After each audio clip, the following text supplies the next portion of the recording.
you still using a microwave? Alright, what you need to understand is that microwaves are radiation, and you are radiating your food, therefore you are destroying it on a cellular level. Any nutrients that were in that food are now gone. The best place to start with this video is to first understand how microwaves work. Essentially, a microwave emits an electric field that is constantly oscillating at approximately 2.45 billion times per second. Molecules inside of the food that are considered polar, meaning they have a positive and a negative end, are attracted to this field, but because it is constantly oscillating, these polar molecules essentially just begin to go up and down extremely rapidly.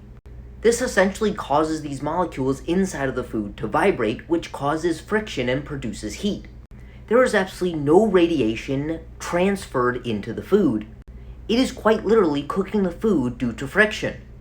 The same way you can heat up your hands by rubbing them together. Very importantly, microwaves use non-ionizing radiation, which is not the type of radiation most people are scared of, which is ionizing radiation. Non-ionizing radiation is not strong enough to damage your food, let alone the body. And because none is actually transferred into the food, no radiation is consumed via consuming food cooked in a microwave.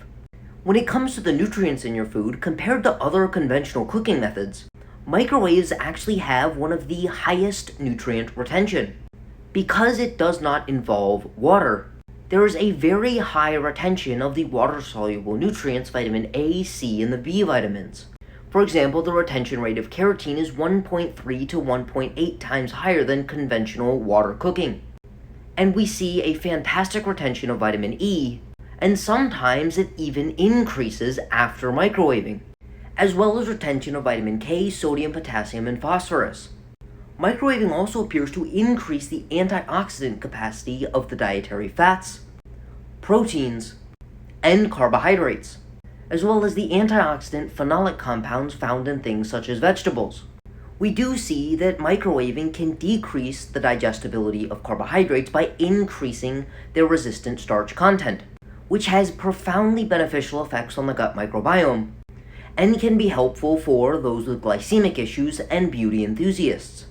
It appears to increase the digestibility of protein, but just like every other cooking method, it will decrease the digestibility if you overcook it to an extreme extent. And finally, it appears to decrease the production of things like heterocyclic amines, which are associated with an increased risk of cancer, which are increased by more conventional cooking methods such as high temperature frying. Really, one of the only risks associated with microwaves is due to the way that these electromagnetic fields oscillate. There may be cold spots found in the food, which if you are cooking food that could potentially be contaminated with bacteria, if you do not ensure the entirety of the dish is cooked fully, it could potentially increase the rate of survival of potentially harmful bacteria. However, this happens when any food is not cooked properly. Therefore, it's very important to make sure the entire dish is cooked if you suspect there could be potential bacteria on that food.